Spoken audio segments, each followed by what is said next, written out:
Hello everyone, मैं विनय Upadhyay present कर रहा हूँ और इस वीडियो में करेंगे इंपॉर्टेंट करंट अफेयर्स के क्वेश्चंस। सभी प्रश्नों के लिए 4 ऑप्शंस रहेगा। पहले खुद से कोशिश करिएगा, फिर डिटेल में डिस्कस करेंगे। और करंट अफेयर्स के प्लेलिस्ट में ऑलरेडी इस तरह के मैंने बहुत सारे वीडियोस बना दिए हैं, तो उन्हें भी आप ज़रूर देखिए। चलिए शुरू करते हैं।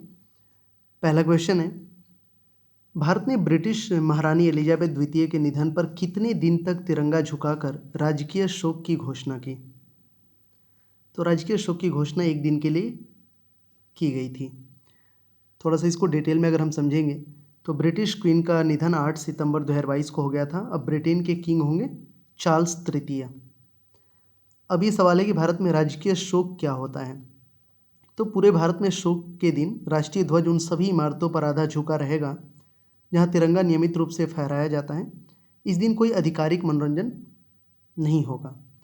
राष्ट्रपति द्रौपदी मुर्मू, राष्ट्रपति उपराष्ट्रपति जो है जगदीप धनखड़, प्रधानमंत्री नरेंद्र मोदी ने महारानी एलिजाबेथ द्वितीय के निधन पर शोक व्यक्त किया।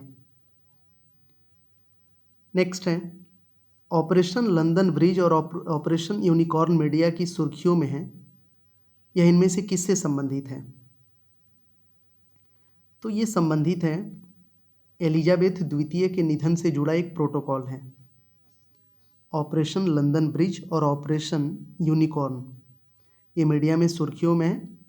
ये संबंधित है एलिजाबेथ द्वितीय के निधन से जुड़े प्रोटोकॉल से। क्या है ये, इसको समझते हैं। ब्रिटिश क्वीन एलिजाबेथ द्वितीय का निधन 96 वर्ष की उम्र में 8 सितंबर 2022 को हो गया। आपको आश्चर्य होगा कि उनके कई वर्ष पहले 1960 के दशक में ही ब्रिटेन में क्वीन की मृत्यु के बाद की योजना का प्रोटोकॉल तैयार हो चुका था। तो सबसे पहले समझेंगे हम लोग ऑपरेशन लंदन ब्रिज क्या है। तो ऑपरेशन लंदन ब्रिज शब्द को 2017 में द गार्जियन न्यूज़पेपर और फिर 2021 में पॉलिटिको न्यूज़पेपर द्वारा रिपोर्ट किया गया था। ब्रिटेन की क्वीन एलिजाबेथ द्वितीय की मृत्यु के बाद की योजना को ऑपरेशन लंदन ब्रिज कहा गया है। ऑपरेशन लंदन ब्रिज के अंतर्गत क्वीन एलिजाबेथ द्वितीय के निधन से जुड़े कुछ प्रोटोकॉल होते हैं। इन प्रोटोकॉल में अंतिम संस्कार, जुलूस सहित कई अन्य प्रक्रियाओं के लिए एक विस्तृत प्लान होता है। द हिंदू और इंडियन एक्सप्रेस न्यूज़पेपर के अनुसार ऑपरेशन लंदन ब्रिज बॉलमोरल स्कॉटलैंड में क्वीन एलिजाबेथ द्वितीय के निधन की स्थिति में शामिल थी। स्कॉटलैंड में उनके पसंदीदा महल में उनकी मृत्यु के तुरंत बाद की योजना के हिस्से का कोड नेम ऑपरेशन यूनिकॉर्न था। ऑपरेशन लंदन ब्रिज में क्वीन की मृत्यु के बाद के दिन को D+1 और उनके अंतिम संस्कार के दिन को D+10, D मतलब दिन +10 दिन के रूप में वर्णित किया गया है। इस अवधि के दौरान ब्रिटिश संसद शोक संदेश भेजकर इन 10 दिनों के लिए कामकाज स्थगित कर देगी। ब्रिटेन के नए किंग कौन? तो क्वीन की मृत्यु के बाद उनके सबसे बड़े बेटे चार्ल्स, वेल्स के पूर्व राजकुमार, तुरंत किंग बन गए और नए राजा के रूप में शोक में देश का नेतृत्व करेंगे। उन्हें किंग चार्ल्स तृतीय के नाम से जाना जाएगा। ऑपरेशन लंदन ब्रिज का पहला दिन की बात करें तो किंग चार्ल्स तृतीय ने जनता को संबोधित किया। यह क्वीन के अंतिम संस्कार की योजना है। योजना और शाही परिवार के शोक की अवधि के बारे में निर्णय लेने के लिए अधिकारियों से भी मिले, जो 1 महीने तक चलने की उम्मीद है। लंदन में सेंट पॉल कैथेड्रल में प्रधानमंत्री और मंत्रियों की एक छोटी संख्या की उपस्थिति होगी। संसद हाउस ऑफ कॉमन्स में महारानी को श्रद्धांजलि देगी और सभी संसदीय कार्य 10 दिन के लिए स्थगित कर दिए जाएंगे। दूसरा दिन ऑपरेशन स्प्रिंग टाइड। तो दूसरे दिन महारानी का ताबूत बकिंघम पैलेस लौटेगा। उनके पार्थिव शरीर को शाही ट्रेन या प्लेन से बालमोरल से लंदन ले जाया जाएगा। इस दौरान ब्रिटिश पीएम और मंत्रिमंडल पैलेस में मौजूद रहेंगे। बाकी दिनों में क्या होगा? तो तीसरे दिन किंग चार्ल्स तृतीय यूनाइटेड किंगडम के दौरे पर जाएंगे। शुरुआत स्कॉटिश संसद से होगी। इसके बाद वे एडिनबरा में सेंट जाइल्स कैथेड्रल जाएंगे। चौथे दिन क्वीन एलिजाबेथ के पार्थिव शरीर को बकिंघम पैलेस से वेस्टमिंस्टर हॉल ले जाने के लिए रिहर्सल की जाएगी। 5वें दिन महारानी एलिजाबेथ के पार्थिव शरीर को बकिंघम पैलेस से वेस्टमिंस्टर हॉल में ले जाया जाएगा। एक पूरा ये लंबा प्रोसेस चलता है। 6वें दिन अंतिम संस्कार की रिहर्सल की जाएगी। 7वें दिन किंग चार्ल्स तृतीय वेल्स संसद में एक और शोक प्रस्ताव प्राप्त करने के लिए वेल्स की यात्रा करेंगे। वे कार्डिफ में लियांडाफ और कैथेड्रल भी जाएंगे। 10वें दिन अंतिम संस्कार किया जाएगा। पूरे देश में 2 मिनट का मौन रखा जाएगा। विंस्टर कैसल में एक सेरेमनी के बाद महारानी को किंग जॉर्ज 6 मेमोरियल चैपल में दफनाया जाएगा। तो ये पूरा प्रोसेस है। ये बहुत इंपॉर्टेंट है, ह्यूमन डेवलपमेंट इंडेक्स, मानव विकास सूचकांक, इस पर अलग से एक वीडियो मैंने बना दिया है। 2021 में भारत की रैंकिंग है 132वां, 132, 132वें स्थान पे है भारत मानव विकास सूचकांक में।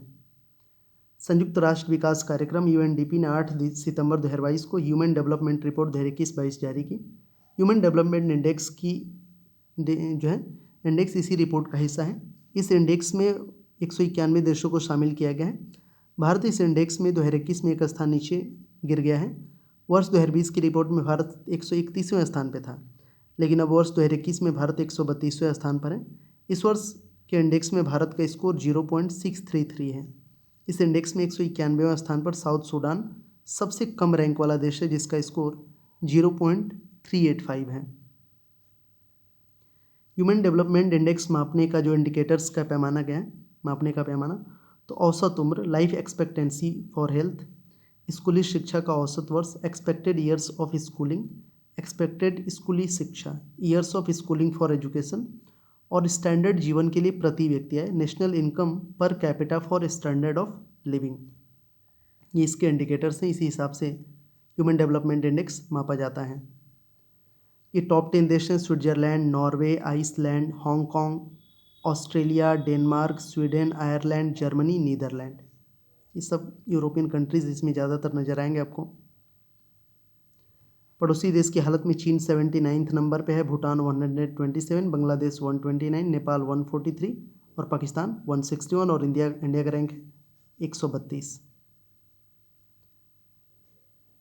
आर्थिक शक्ति वाले देश में जर्मनी 9th पे है, यूनाइटेड किंगडम 18, यूएसए 21, फ्रांस 28, रूस 52 और ब्राज़ील 87। अब यहाँ पे देखते हैं ह्यूमन डेवलपमेंट रिपोर्ट 2021 में भारत की स्थिति। तो लाइफ एक्सपेक्टेंसी भारत की बताई गई है 67.2 ईयर्स। स्कूली शिक्षा के एक्सपेक्टेड वर्ष 11.9 ईयर्स। स्कूली शिक्षा का औसत वर्ष 6.7 ईयर्स। और प्रति व्यक्ति सकल राष्ट्रीय ग्रॉस नेशनल इनकम ये बताया गया है $6,590, यानी 5.25 लाख रुपीज़। लैंगिक असमानता के मामले में भारत की स्थिति कैसी है? तो कोविड-19 महामारी ने लैंगिक असमानता को बढ़ा दिया है, जो विश्व स्तर पर 6.7% बढ़ी है। यूएनडीपी की बात हो रही है, United National Development Programme. United Nation Development Programme का जो मुख्यालय न्यूयॉर्क, संयुक्त राज्य अमेरिका, और इसके प्रमुख हैं अचिम स्टेनर। आगे बढ़ेंगे। इंडिया गेट के पास ग्रैंड कैनोपी में किस स्वतंत्रता सेनानी की प्रतिमा स्थापित की गई है? तो सुभाष चंद्र बोस की। इस प्रतिमा का अनावरण प्रधानमंत्री नरेंद्र मोदी ने 8 सितंबर 2022 को किया। प्रतिमा जेट ब्लैक ग्रेनाइट से बनी है और इसकी ऊंचाई है 28 फीट। इस स्टैचू की ऊंचाई है। इस प्रतिमा का अनावरण प्रधानमंत्री नरेंद्र मोदी ने 8 सितंबर 2022 को किया। प्रतिमा जेट ब्लैक ग्रेनाइट से बनी है, 28 फीट ऊंचाई है। ग्रैंड कैनोपी का इतिहास थोड़ा सा समझते हैं। तो इंडिया गेट के पूर्व में लगभग 150 मीटर की दूरी पर 73 फुट ऊंची कैनोपी है। यह कैनोपी महाबलीपुरम के 6वीं शताब्दी के मंडप आधार पर बना हुआ है। इस कैनोपी को ब्रिटिश वास्तुकार एडविन लुटियंस ने डिजाइन किया था। इस कैनोपी में किंग जॉर्ज पंचम की 50 फुट की संगमरमर की मूर्ति को 1936 में इंडिया गेट परिसर में जोड़ा गया था। स्वतंत्रता के बाद जॉर्ज पंचम की मूर्ति का व्यापक विरोध हुआ, फिर भी यह 2 दशक तक यहीं पर खड़ी रही। इसे 1968 में हटाया गया था। स्वतंत्र भारत की सरकारों ने इस बात पर विचार विमर्श किया कि ग्रैंड कैनोपी के नीचे जॉर्ज पंचम की जगह किसकी प्रतिमा होनी चाहिए। हालांकि किसी की मूर्ति को भी स्थापित नहीं किया गया। भारतीय इतिहास और संस्कृति के इतिहासकारों ने तर्क दिया कि खालीपन देश के अतीत की याद दिलाने का काम करेगा। 5 दशकों से अधिक समय तक कैनोपी खाली रहा और एम्प्टी कैनोपी के नाम से जाना जाता रहा। 8 सितंबर 2022 को प्रधानमंत्री नरेंद्र मोदी ने ग्रैंड कैनोपी पर सुभाष चंद्र बोस की मूर्ति का उद्घाटन किया।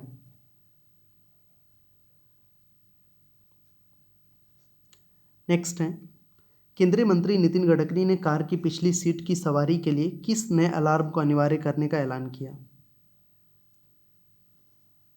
तो सही आंसर होगा option number A, seat belt alarm.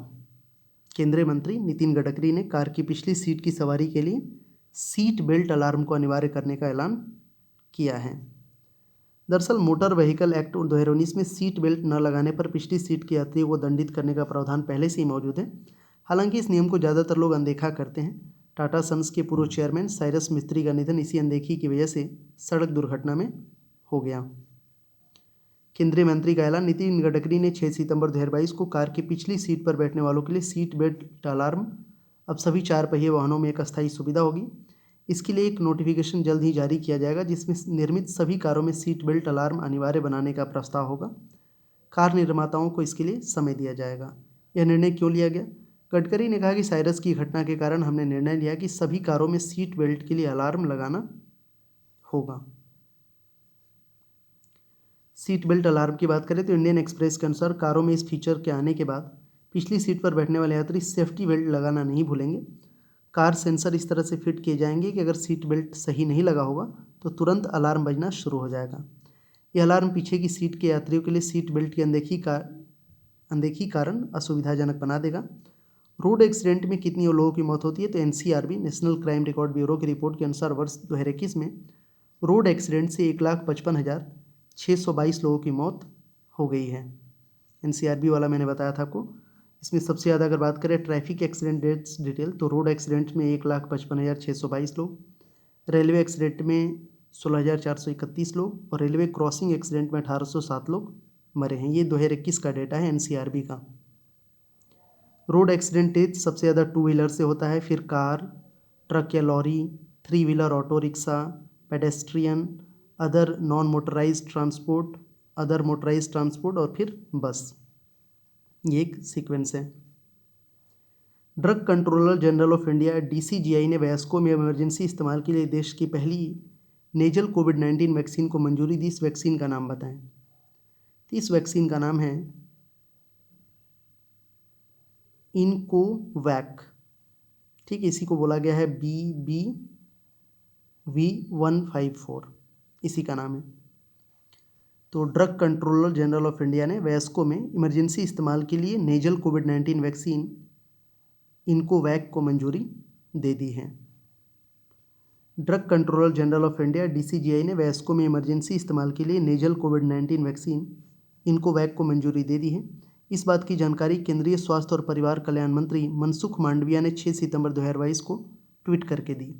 यह भारत के कोविड-19 वायरस के लिए नाक से दी जाने वाली पहली वैक्सीन होगी। इनकोवैक भारत की पहली इंट्रानेजल वैक्सीन है जिसे इमरजेंसी इस्तेमाल के लिए मंजूरी दी गई है। इनकोवैक को किसने बनाया? तो इस वैक्सीन को भारत बायोटेक ने अमेरिका की यूनिवर्सिटी सेंट लुइस के साथ साझेदारी में विकसित किया है। सेंट लुइस ने स्पाइक प्रोटीन को वहन करने के वाले वेक्टर को विकसित किया और प्री क्लिनिकल स्टडी में इसका मूल्यांकन किया है। भारत बायोटेक ने उत्पाद विकास और निर्माण कार्य को संभाला है। वैक्सीन के विकास को आंशिक रूप से जैव प्रौद्योगिकी विभाग के कोविड सुरक्षा कार्यक्रम द्वारा फंड किया गया था। इनकोवैक में क्या खासियत है? तो iNCOVACC pre fusion stabilised spike protein के साथ एक जो है, ये देख सकते हो, इसको पढ़ोगे आप तो चिंपांजी एडेनोवायरस वेक्टरेड नेजल वैक्सीन है। नेजल वैक्सीन होने के कारण यह आराम से ऊपरी श्वसन पथ रेस्पिरेटरी ट्रैक्ट में स्थानीय एंटीबॉडी का उत्पादन कर सकती है, इससे संक्रमण और इन्फेक्शन का खतरा कम होगा।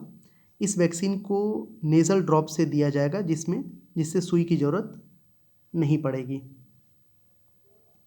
अगला है कि किस वाहन कंपनी ने मीडियम और हैवी कॉमर्शियल व्हीकल सेगमेंट में देश का पहला compressed natural gas truck launch किया है? तो ये किया है टाटा मोटर्स ने। टाटा मोटर्स ने मीडियम और हैवी कॉमर्शियल व्हीकल सेगमेंट में देश का पहला CNG ट्रक लॉन्च किया है। टाटा मोटर्स ने 5 सितंबर 2022 को मीडियम और हैवी कॉमर्शियल व्हीकल सेगमेंट में देश का पहला CNG ट्रक लॉन्च किया है। यह ट्रक 28 और 29 टन की श्रेणी के हैं। इन ट्रकों में एडवांस्ड ड्राइवर असिस्टेंट सिस्टम की सुविधा है। इसके अलावा कंपनी ने विभिन्न तरह के इस्तेमाल के लिए उपयोगी intermediary and light commercial vehicle segment में भी 7 ट्रक पेश किए हैं। मीडियम और हैवी कॉमर्शियल व्हीकल वाले CNG ट्रक में क्या सुविधा है? 3 ट्रकों में एडवांस्ड ड्राइवर असिस्टेंट सिस्टम की सुविधा है। इसके अलावा यह truck collision mitigation system, lane departure warning system और ड्राइवर मॉनिटरिंग सिस्टम से भी लैस है। इन ट्रकों को 5.7 लीटर SGI इंजन से लैस किया गया है, जिनसे 180 हॉर्स पावर और 650 न्यूटन मीटर का टॉर्क यानी बला घूर्ण मिलता है। इन ट्रकों की रेंज 1000 किलोमीटर है। टाटा मोटर्स की बात करें तो एग्जीक्यूटिव डायरेक्टर हैं गिरीश वाघ, स्थापना 1945, हेडक्वार्टर मुंबई। क्वेश्चन है कि राजस्थान सरकार ने साल भर में कितने दिनों की इंदिरा गांधी शहरी रोजगार गारंटी योजना शुरू की है? तो 100 दिन के लिए शुरू किया है राजस्थान सरकार ने। साल भर में 100 दिनों की इंदिरा गांधी शहरी रोजगार गारंटी योजना शुरू की है। इस योजना हेतु राज्य सरकार ने वित्त वर्ष 2022-23 के लिए 800 करोड़ रुपए का बजट प्रावधान रखा है। इस योजना के तहत राज्य के शहरी क्षेत्र के परिवारों, विशेष रूप से आर्थिक रूप से कमजोर, असहाय और बेरोजगार परिवारों को रोजगार दिया जाएगा। उन्हें आर्थिक संबल प्रदान करने के लिए मनरेगा की तर्ज पर बजट ऐलान के अनुरूप शहरों को भी अब रोजगार सुनिश्चित किए जाएंगे। इंदिरा गांधी शहरी रोजगार गारंटी योजना क्यों शुरू की गई? तो सीएम अशोक गहलोत ने योजना को लेकर कहा कि कोरोना वायरस के कारण अर्थव्यवस्था के साथ ही आम लोगों की आजीविका पर भी संकट आ गया। इस दौरान ग्रामीण क्षेत्रों में रहने वाले लोगों को रोजी रोटी के संकट से उबरने के लिए मनरेगा ने महत्वपूर्ण योगदान दिया। ऐसे में नई योजना में शहरी क्षेत्र के बेरोजगार लोगों को आजीविका की दृष्टि से हर साल 100 दिन का रोजगार उपलब्ध करवाया जाएगा। राजस्थान की बात करें तो सीएम अशोक गहलोत और गवर्नर कलराज मिश्र। लौंडा नाच के प्रसिद्ध लोक कलाकार रामचंद्र मांझी का निधन 7 सितंबर 2022 को हो गया। वह किस राज्य से थे? तो ये थे बिहार से। ठीक है, रामचंद्र मांझी भोजपुरी के जो शेक्सपियर जो कहे जाने वाले थे, भिखारी ठाकुर उनके सहयोगी थे। तो रामचंद्र मांझी भोजपुरी के शेक्सपियर कहे जाने वाले भिखारी ठाकुर के सहयोगी रहे हैं। उन्होंने बिहार की लोक संस्कृति को एक अलग पहचान दिलाई। उन्होंने 94 साल की उम्र में 2021 में पद्मश्री अवार्ड से उन्हें नवाजा गया। उन्हें लौंडा नाच के लिए जाना जाता था। लौंडा नाच लोक नृत्य में एक माना जाता है कि लड़की के वेश में कलाकार नाचते हैं। शिक्षा को हमले से बचाने के लिए अंतर्राष्ट्रीय दिवस कब मनाया जाता है? International Day to Protect Education from Attack. तो ये मनाया जाता है 9 सितंबर को, 9 सितंबर को International Day to Protect Education from Attack मनाया जाता है, शिक्षा को हमले से बचाने के लिए अंतर्राष्ट्रीय दिवस। यह दिवस संयुक्त राष्ट्र घोषित है। वर्ष 2020 में पहली बार यह दिवस मनाया गया था। 2020 में पहली बार मनाया गया था। यह दिन शिक्षा को हमले से बचाने की आवश्यकता पर जागरूकता बढ़ाने के लिए मनाया जाता है। दरअसल सशस्त्र संघर्ष वाले अधिकांश देशों में सेना स्कूलों और अन्य शैक्षणिक संस्थानों का उपयोग करती है। नतीजतन छात्र गुणवत्तापूर्ण शिक्षा प्राप्त करने के अपने अधिकार से वंचित रह जाते हैं। चलिए आगे बढ़ते हैं। अगला क्वेश्चन आपके सामने है। Army chief general Manoj Pande को किस पड़ोसी देश की राष्ट्रपति ने अपनी सेना की जनरल मानद उपाधि दी है? तो ये मिला इन्हें नेपाल से। Army chief general Manoj Pande को नेपाल, जो हमारा पड़ोसी देश है, उसके राष्ट्रपति ने अपनी सेना की जनरल की मानद उपाधि दी है। नेपाल के राष्ट्रपति विद्या देवी भंडारी ने 5 सितंबर 2022 को Indian army chief general Manoj Pande को नेपाली सेना के जनरल की मानद उपाधि ऑनरेरी टाइटल दी। दोनों देश एक दूसरे की सेना प्रमुख को मानद जनरल का ऑनरेरी टाइटल देते हैं, यह परंपरा है। दोनों देशों ने इस परंपरा को 1950 में शुरू किया गया था।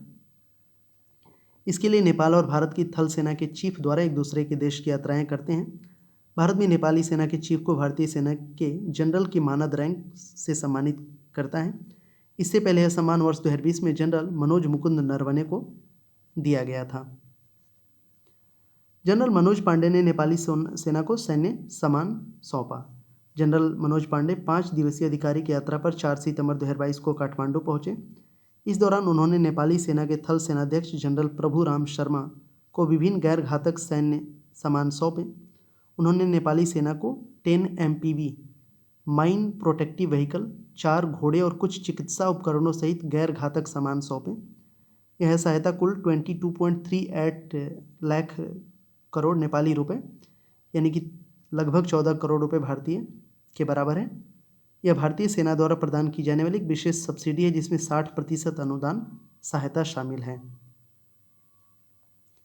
अग्निपथ योजना पर बातचीत होने की संभावना। द हिंदू न्यूज़पेपर के अनुसार अग्निपथ योजना के तहत नेपाल से गोरखाओं को भारतीय सेना में शामिल करने पर मुद्दा काठमांडू में जनरल पांडे की वार्ता में भी शामिल होने की संभावना है, क्योंकि नेपाल ने इस मुद्दे पर अभी तक कोई प्रतिक्रिया नहीं दी है। नेपाल की बात करें तो राजधानी काठमांडू और पीएम शेर बहादुर देउबा। अगला है, पीएम मोदी ने देश भर के स्कूलों के विकास और अपग्रेडेशन के लिए कौन सी योजना लागू की है? बहुत इंपॉर्टेंट है ये, वेरी वेरी इंपॉर्टेंट, और यहाँ से सवाल बनेंगे। इस योजना का नाम है PM Shri, PMSHRI, PM Shri योजना। यह है देश भर के स्कूलों के विकास और अपग्रेडेशन के लिए। ठीक है, इसका पूरा नाम हो जाएगा प्रधानमंत्री स्कूल फॉर राइजिंग इंडिया। प्रधानमंत्री नरेंद्र मोदी ने 5 सितंबर 2022 को सेंट्रली स्पॉन्सर्ड पीएम श्री योजना की घोषणा की। इस योजना के तहत देश भर के 14,500 स्कूलों का विकास और अपग्रेडेशन किया जाएगा। पीएम श्री की बात करें तो शिक्षा मंत्रालय के अनुसार इस योजना को PM Shri school, PM school for rising India कहा जाएगा। इसके तहत NEP नेशनल एजुकेशन पॉलिसी 2020 की प्रमुख विशेषताओं को दर्शाने के लिए राज्य और केंद्र शासित प्रदेश के 14,500 स्कूलों का पुनर्विकास किया जाएगा। पीएम श्री स्कूल केंद्रीय विद्यालयों या जवाहर नवोदय विद्यालय से कैसे अलग होंगे? तो केंद्रीय विद्यालय यानी कि KV या जवाहर नवोदय विद्यालय पूरी तरह से केंद्र के शिक्षा मंत्रालय के अंतर्गत आते हैं। इन स्कूलों की फंडिंग केंद्रीय क्षेत्र की योजनाओं के तहत केंद्र सरकार द्वारा की जाती है। केंद्रीय विद्यालय में बड़े पैमाने पर राज्य और केंद्र शासित प्रदेश में तैनात केंद्र सरकार के कर्मचारियों के बच्चे पढ़ते हैं। देश के ग्रामीण हिस्सों में प्रतिभाशाली छात्रों के लिए जवाहर नवोदय विद्यालय हैं। इसकी विपरीत पीएम श्री स्कूल केंद्र राज्यों, केंद्र शासित प्रदेशों और स्थानीय निकायों द्वारा संचालित मौजूदा स्कूलों का एक अपग्रेडेड वर्जन होगा। इसका मतलब है कि पीएम श्री स्कूल या तो केंद्रीय विद्यालय, जवाहर नवोदय विद्यालय, राज्य सरकार की स्कूल या यहाँ तक कि नगर निगमों द्वारा संचालित हो, वो भी स्कूल हो सकते हैं। पीएम श्री स्कूलों में क्या सुविधा होगी? 3 स्कूलों को प्रयोगशालाओं, स्मार्ट कक्षाओं, पुस्तकालयों, खेल उपकरण, कला कक्ष आदि सहित आधुनिक वस्तुओं से लैस किया जाएगा। इनको ग्रीन स्कूल की तरह विकसित किया जाएगा। National legal services authority NALSA का कार्यकारी अध्यक्ष किसे नियुक्त किया गया है? तो ये बने हैं जस्टिस DY चंद्रचूड़। ये बने हैं नालसा के कार्यकारी अध्यक्ष। National legal services authority NALSA का पूरा नाम है। राष्ट्रपति द्रौपदी मुर्मू ने न्यायमूर्ति DY चंद्रचूड़ को 2 सितंबर 2022 को नेशनल लीगल सर्विसेज अथॉरिटी के कार्यकारी अध्यक्ष के रूप में नियुक्त किया। जस्टिस चंद्रचूड़ ने उस पद को संभाला जो कि जस्टिस UU ललित के भारत के 49वें मुख्य न्यायाधीश बनने के बाद से खाली था। नालसा के कार्यकारी अध्यक्ष के रूप में जस्टिस चंद्रचूड़ का कार्यकाल 9 नवंबर 2022 तक रहेगा। National legal services authority NALSA की बात करें तो नालसा का गठन समाज के कमजोर वर्गों को मुफ्त कानूनी सेवाएं प्रदान करने के लिए कानूनी सेवा प्राधिकरण अधिनियम 1987 के तहत किया गया है। जस्टिस DY चंद्रचूड़, उन्हें वर्ष 2000 में बम्बे हाई कोर्ट का स्थायी जज नियुक्त किया गया था। वह 13 वर्ष तक बम्बे हाई कोर्ट के जज रहे। इसके बाद उन्हें वर्ष 2013 में इलाहाबाद हाई कोर्ट के मुख्य न्यायाधीश बनाया गया। वर्ष 2016 में वो सुप्रीम कोर्ट के जज बने थे। केरल की किस पूर्व स्वास्थ्य मंत्री ने रेमन मैग्सेसे पुरस्कार 2022 लेने से इनकार कर दिया? तो ये इनकार कर दिया है KK शैलजा ने। केरल की पूर्व स्वास्थ्य मंत्री हैं, इन्होंने रेमन मैग्सेसे पुरस्कार 2022 लेने से इनकार कर दिया है।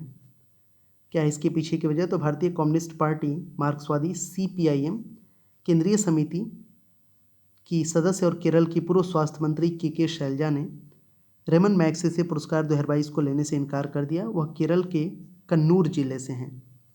इस पुरस्कार के लिए शैलजा के नाम पर विचार क्यों किया गया? शैलजा को वर्ष 2016 से 2021 तक केरल के स्वास्थ्य मंत्री के रूप में उनके अच्छे काम को देखते हुए इस पुरस्कार को देने के लिए विचार किया गया था। खासकर निपा वायरस और कोविड-19 महामारी के समय उनका काम काफ़ी अच्छा रहा था।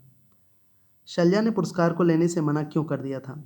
इंडियन एक्सप्रेस के अनुसार शैलजा ने कहा कि यह CPIM जो है यानी कि भारतीय कम्युनिस्ट पार्टी मार्क्सवादी केंद्रीय समिति का सामूहिक निर्णय था। उन्हें पुरस्कार स्वीकार नहीं करना चाहिए क्योंकि मैग्सेसे फिलीपींस के पूर्व राष्ट्रपति कम्युनिस्ट विरोधी थे। उन्होंने बताया कि इस पुरस्कार के लिए उनके नाम का विचार किया गया था। एक राजनीतिक नेता होने के नाते मैंने पुरस्कार स्वीकार करने के लिए पार्टी से बातचीत भी की थी। शैलजा ने कहा कि मैं फाउंडेशन को धन्यवाद करना चाहूँगी जिन्होंने इस सम्मान के लिए मेरे नाम पर विचार किया। रेमन मैग्सेसे पुरस्कार की बात करें तो मैग्सेसे अवार्ड को एशिया का नोबेल भी माना जाता है। यह पुरस्कार फिलीपींस के भूतपूर्व राष्ट्रपति रेमन मैग्सेसे की याद में दिया जाता है। पुरस्कार एशिया के व्यक्तियों और संस्थाओं को उनके अपने क्षेत्र में विशेष रूप से उल्लेखनीय कार्य के लिए प्रदान किया जाता है। रेमन मैग्सेसे की वर्ष 1957 में एयर क्रैश में मौत हो गई थी। इसी दौरान रॉकफेलर ब्रदर्स फंड के ट्रस्टियों और फिलीपींस सरकार ने मिलकर उनके नाम पर रेमन मैग्सेसे अवार्ड की स्थापना की। वर्ष 1958 में पहली बार रेमन मैग्सेसे पुरस्कार की घोषणा हुई। यह पुरस्कार हर वर्ष 31 अगस्त को दिया जाता है। राष्ट्रपति रेमन मैग्सेसे की बात करें तो रेमन मैग्सेसे का जन्म फिलीपींस में 31 अगस्त 1907 को हुआ था। उनका पूरा नाम डेल फिएरो मैग्सेसे सीनियर था। द्वितीय विश्व युद्ध के दौरान वर्ष 1941-45 तक पैसिफिक वार शुरू हुआ। इस समय रेमन ने जापानियों के खिलाफ लड़ने की ठान ली। जापान ने फिलीपींस को लगभग 4 वर्ष तक अपने कब्जे में रखा। अमेरिका ने वर्ष 1946 में फिलीपींस की आज़ादी को औपचारिक घोषणा की थी। इसी दौरान रेमन मैग्सेसे ने गुरिल्ला लीडर के तौर पर जापानियों के खिलाफ लड़ाई की थी। विशेष रूप से 1953 से 57 तक फिलीपींस के राष्ट्रपति रेमन मैग्सेसे को दक्षिण पूर्व एशियाई द्वीप समूह में कम्युनिस्ट के नेतृत्व वाले हुक्बलहब आंदोलन को हराने में उनकी भूमिका के लिए जाना जाता है। वह संयुक्त राज्य अमेरिका के करीबी सहयोगी भी थे। Ramon Magsaysay award 2022 winners list में हैं Sotheara Chhim Cambodia, Tadashi Hattori Japan, Bernadette J Madrid Philippines और गैरी बेंचेघी इंडोनेशिया। भारत में अब तक ये अवार्ड किसे मिला है तो विनोबा भावे, मदर टेरेसा, कमला देवी चट्टोपाध्याय, सत्यजीत रे, महाश्वेता देवी, अरविंद केजरीवाल, आशु गुप्ता, बेजवाड़ा विल्सन और रवीश कुमार को रेमन मैग्सेसे से नवाजा जा चुका है। केरल की मंत्री हैं के शैलजा, पूर्व स्वास्थ्य मंत्री थी। तो केरल की राजधानी तिरुवनंतपुरम, राज्यपाल आरिफ मोहम्मद खान और मुख्यमंत्री पिनरई विजयन। मंगोलिया के आधिकारिक यात्रा करने वाले पहले भारतीय रक्षा मंत्री कौन बन गए हैं? तो ये बन गए हैं राजनाथ सिंह। मंगोलिया के आधिकारिक यात्रा करने वाले पहले भारतीय रक्षा मंत्री। भारतीय रक्षा मंत्री राजनाथ सिंह ने 5 से 7 सितंबर 2022 को मंगोलिया का दौरा किया। यात्रा किसी भारतीय रक्षा मंत्री की मंगोलिया की पहली यात्रा थी। मंगोलिया की बात करें तो राष्ट्रपति हैं वहाँ के उखनागिन खुरेलसुख, राजधानी उलान बटोर और मुद्रा टोग्रोग। अगला कि रक्षा मंत्री राजनाथ सिंह ने किस देश में भारत की सहायता से निर्मित साइबर सिक्योरिटी ट्रेनिंग सेंटर का उद्घाटन किया? तो मंगोलिया में, मंगोलिया देश में भारत की सहायता से निर्मित साइबर सिक्योरिटी ट्रेनिंग सेंटर का उद्घाटन किया। इस यात्रा के दौरान क्या हुआ? तो यात्रा के दौरान श्री राजनाथ सिंह मंगोलिया के रक्षा मंत्री लेफ्टिनेंट जनरल सैखान बयार के साथ द्विपक्षीय वार्ता की। उन्होंने मंगोलिया के राष्ट्रपति महामहिम यू खुरेलसुख और मंगोलिया के स्टेट ग्रेट खुराल के अध्यक्ष जी जंदन शतर से भी मुलाकात की। द्विपक्षीय वार्ता के दौरान दोनों रक्षा मंत्री भारत और मंगोलिया के बीच द्विपक्षीय रक्षा सहयोग की समीक्षा की गई। राजनाथ सिंह ने मंगोलिया के शिक्षा और विज्ञान मंत्री के साथ भारत मंगोलिया मैत्री स्कूल की आधारशिला रखी, जिसे भारत सरकार की सहायता से स्थापित किया जा रहा है। किस राज्य सरकार ने कॉलेज स्टूडेंट्स को 1000 रुपये सहायता देने के लिए पुधुमई पेन योजना लॉन्च की है? इसे लॉन्च किया है तमिलनाडु ने। पुधुमई पेन योजना को शुरू किया है। इसके तहत राज्य सरकार कॉलेज स्टूडेंट्स को 1000 रुपये सहायता देगी। तमिलनाडु के मुख्यमंत्री एम.के. स्टालिन ने 5 सितंबर 2022 को चेन्नई में पुधुमई पेन शीर्षक से मौलूर रामामिथरम अमैयार हाइयर एजुकेशन इंश्योरेंस योजना का शुभारंभ किया। उन्होंने इस योजना के लॉन्चिंग इवेंट में दिल्ली के मुख्यमंत्री अरविंद केजरीवाल को भी बुलाया था। योजना के लॉन्चिंग के दौरान दिल्ली के सीएम केजरीवाल ने तमिलनाडु सरकार द्वारा स्थापित एक्सीलेंस के 26 स्कूलों और 15 मॉडल स्कूलों का अनावरण भी किया। पुधुमई पेन की बात करें तो पुधुमई पेन योजना के तहत राज्य के सरकारी स्कूलों में कक्षा 5वीं से 12वीं कक्षा तक पढ़ने वाले छात्राओं को ग्रेजुएशन या डिप्लोमा पूरा करने तक 1000 रुपये की मासिक सहायता का भुगतान किया जाएगा। इस योजना से हर साल करीब 6 लाख लड़कियों को फायदा होगा। राज्य सरकार ने योजना के लिए 2022-23 के बजट में 698 करोड़ रुपये आवंटित किए। तमिलनाडु की बात करें तो राजधानी चेन्नई, सीएम एम.के. स्टालिन और राज्यपाल आर.एन. रवि।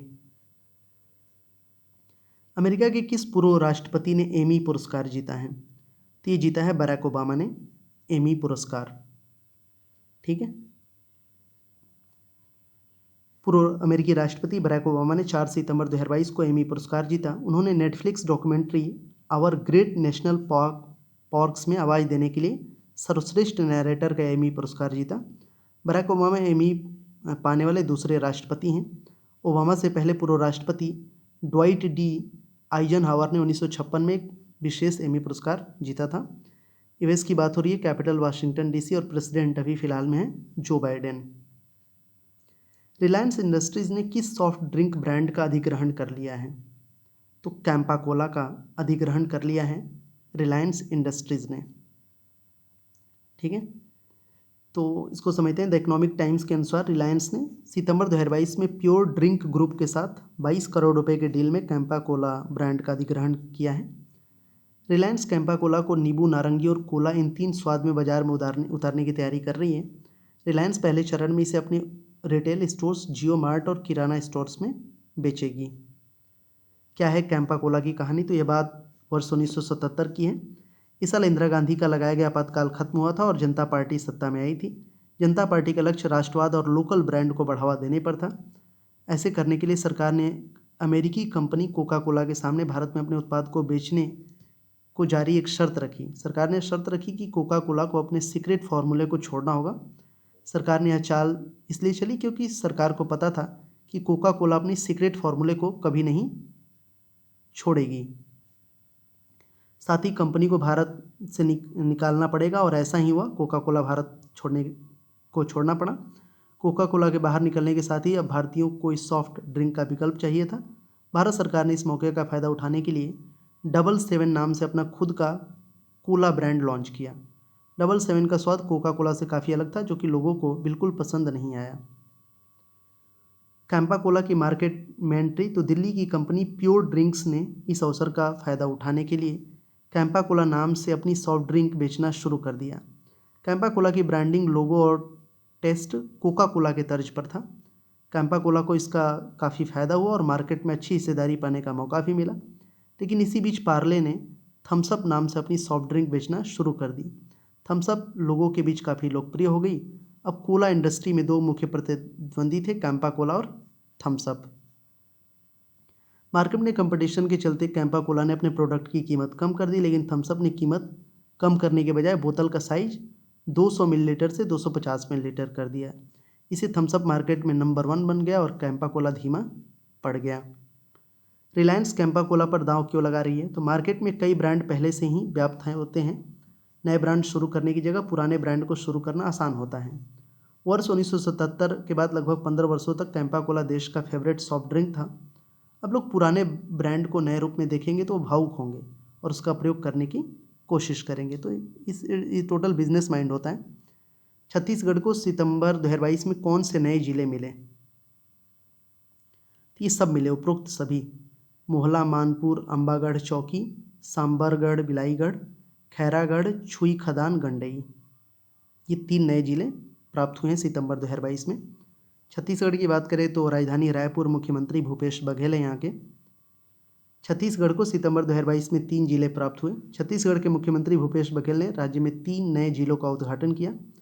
उन्होंने 2 सितंबर 2022 को मोहल्ला, मानपुर, अंबागढ़ चौकी जिले का उद्घाटन किया। 3 सितंबर 2022 को सारगढ़, बिलाईगढ़ और खैरागढ़, छुई खदान, गंडई का उद्घाटन किया। अब छत्तीसगढ़ में कुल 31 जिले हो गए हैं। मोहला, मानपुर, अंबागढ़ चौकी राज्य का 29वां जिला, सारंगगढ़, बिलाईगढ़ 30वां और खैरागढ़, छुई खदान, गंडई 31वां जिला। चलिए, ये वीडियो आज के वीडियो का आखिरी क्वेश्चन। इसका आंसर आपको कमेंट सेक्शन में करना है कि भारत किस देश को फिर से पछाड़कर दुनिया की 5वीं सबसे बड़ी इकॉनमी बन गई है? आपके पास ऑप्शन है यूएस, चीन, जापान, यूके। आंसर करिए इस क्वेश्चन का। और वीडियो अच्छा लगा होगा तो ज़रूर शेयर करिएगा, लाइक करिएगा। और करंट अफेयर्स के प्लेलिस्ट में जाके आप इस तरह के और भी वीडियोस मैंने जो बना रखे हैं उन्हें भी आप ज़रूर देखिए, शेयर करिएगा इसे। Thank you so much for watching this video. मिलते हैं नेक्स्ट वीडियो में, तब तक के लिए बाय, टेक केयर।